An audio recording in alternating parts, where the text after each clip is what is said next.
Hello everybody, welcome to day 4 of the Spring into Simple Decluttering Challenge.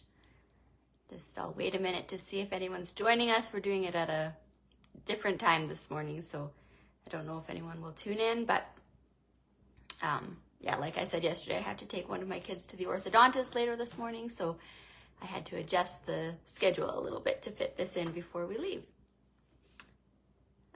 Okay, looks like things are good to go. So today is day 4 of the decluttering challenge. For today's task, we're going to continue working in the bathroom. Today we're tackling towels and the medicine cabinet. So even if you don't keep your towels and medicine cabinet, like they say the bathroom is not the best place for your medicine cabinet because of the humidity and that kind of thing, but just kind of putting it under the umbrella of personal care items. Today we'll tackle towels and the medicine cabinet wherever you keep those things, even if they're not in your bathroom. If they are in your bathroom, again, we're going to do like yesterday and focus on the bathroom that you use the most so that you can experience the benefits right away. It'll be in the bathroom you use the most, you can appreciate and experience those benefits right away. So like we've said all along, do what you can in the time you have. We're aiming for progress, not perfection. Some clutter gone is better than none. And then just remember that each time you declutter, you're making the space a little bit better, a little bit easier to manage, a little bit easier to take care of, a little bit simplified. So even if you only find a few things, know that it matters and it adds up. So like I said, today we're working on the bathroom again, or if you don't store these items in the bathroom, just work on this category of stuff. So we're going to tackle the towels and the medicine cabinet. So let's talk about the towels first. So towels are something that are really easy to accumulate and kind of hold on to because we often think like, what if I need them? What if something happens? They're still good, all of these kinds of things. So today I encourage you to be really ruthless and really be honest with yourself about how many towels you actually use and need. Challenge yourself to be ruthless. We often need fewer towels than we think we need. We just kind of keep the extras just in case. So this is a great opportunity to use a maybe box if you haven't used one yet or you want to give it a try. So basically a maybe box is like a decluttering safety net. What you do is if you're unsure about getting rid of something, so if maybe you're unsure of getting rid of your towels or you want to be ruthless but you're kind of hesitant about what if you need them, you put those extra towels in a box. You put the box, seal the box, put it somewhere out of sight and set a reminder in your calendar, maybe like 1 to 3 months from now. And then when you get that reminder, if you haven't needed, wanted, or even thought about those towels, you know that you'll be just fine without them, that you can get by without those towels and be fine. So basically it's a way to experiment living with less stuff to see how it goes without worrying about regretting something or getting rid of something and needing it later. If you do need it, it's in the maybe box and you can retrieve it. But in most cases, you realize, no, I don't need those extra items. I was just holding on to them just in case. And it kind of gives you the confidence to get rid of them without fear that you'll regret your decision. So towels are a great time to try a maybe box. Put them out of sight, put them away, and just try living without them and see if you need them or not. So also when you're going through your towels, if you have extras, especially ones that aren't really in good shape anymore or kind of ratty, a great thing to do with them is to donate them to animal shelters. They're always looking for towels and linens and that kind of thing. So this is a great time to get rid of some of those old towels that you don't need anymore and know that they'll go to a good cause. So I just like to mention that as well. So like I said, I encourage you to be ruthless. I'll give you my own case scenario of what I do for towels, and this is what I've found has allowed me to be ruthless and still have plenty of towels when we need them. So we keep 2 towels per person, like 2 sets of towels per person, 2 sets in the ensuite bathroom and 2 sets in the kids' bathroom.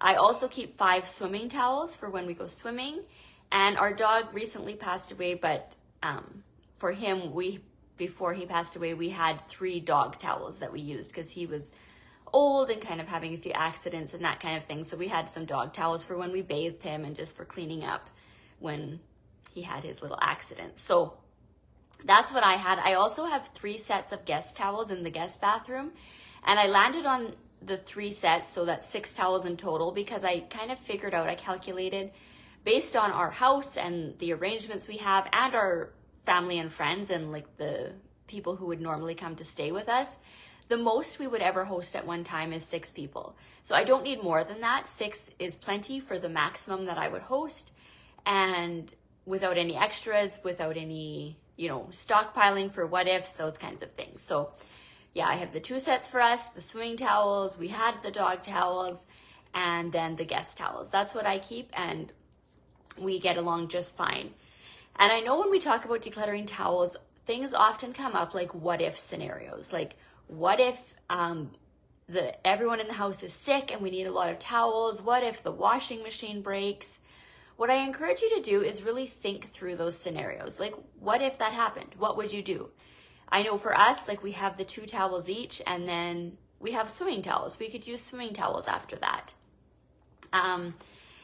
If the washing machine breaks, could you go to the laundromat? Could you get by using your towels for a couple extra days before washing them? Like, just think through the scenarios, and it kind of takes the fear out of it. Once you think through, like, well, what would I do in that scenario? You realize that you'll figure it out. You can trust your future self to figure it out. There will be a solution. You don't need to hold on to a bunch of extra stuff and a bunch of extra clutter just in case for all of these what if scenarios that may or may not ever happen. So I encourage you to logically think it through and then trust your future self to figure it out. You will find a solution in that situation if it ever arises. So that's kind of what I wanted to touch on for towels. Let's go on to the medicine cabinet.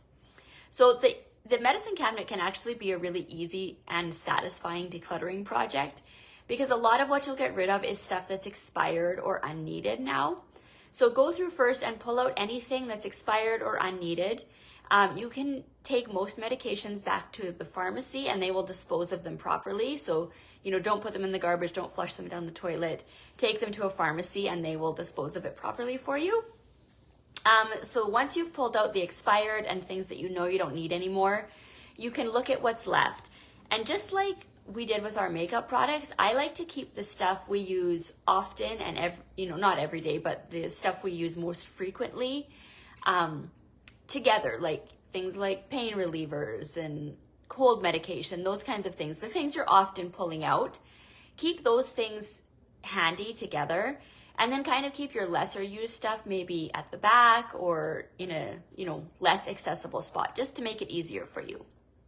So really assess what you have, get rid of anything you don't need anymore, get rid of anything that's expired, make sure what you have is what you still use. Like, if you have teenagers, you probably don't need children's Tylenol anymore, those kinds of things. So just go through and pull out what's unneeded, what's expired.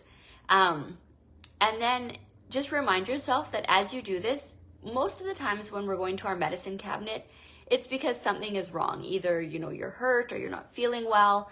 So the more organized and simplified you can have it, the easier it will be in those scenarios. So you're just going to make life easier on yourself. When you're not feeling well, you don't have to rummage through and dig through and try to find the cold medication only to find it's expired and you don't know if you should use it anymore.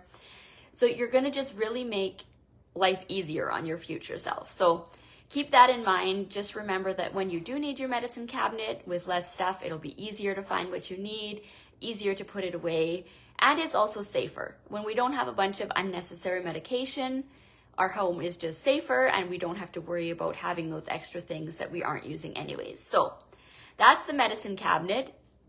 And this is a great time too, once you've pulled out things that are expired and unneeded, do a little bit of organizing. Make sure, you don't need to restock anything. You have what you need. Everything's organized and easy to find. And that's just a really satisfying decluttering project. You can see the results right away and know that it will be really helpful for you in the future. So that's today's decluttering task, the towels and the medicine cabinet. If time allows and you want to continue working in your bathroom, you can tackle anything else that you haven't touched. Maybe products in your shower or clear off the countertops. The good news about clearing off the countertops is now that you've decluttered, probably your drawers and cabinets in today's and yesterday's task, it's a lot easier to find spots for things off your countertop so that you can clear off your countertop. So if you have extra time and energy and want to continue, you can work on those kinds of things. You can even do some deep cleaning in the bathroom if you have some extra time. Sometimes we get on a roll and you just kind of want to keep your progress going. You want to really, dig in and go a little bit deeper. So it's a great time to do some cleaning if you have time. If you only have time to get through today's tasks or part of today's task, that's okay. Remember, do what you can with the time you have. Focus on progress, not perfection, and know that it all adds up and it all makes a difference. So I'll let you go for today. Keep sharing your progress in the group. Show us what you're working on. Show us the progress and the results of your decluttering efforts today. I will be back tomorrow at our usual time at 9:30 a.m. Mountain Standard Time for our little chat. And we will be moving on out of the bathroom and talking about our next decluttering task. So take care, everybody. Happy decluttering, and we'll see you tomorrow. Bye for now.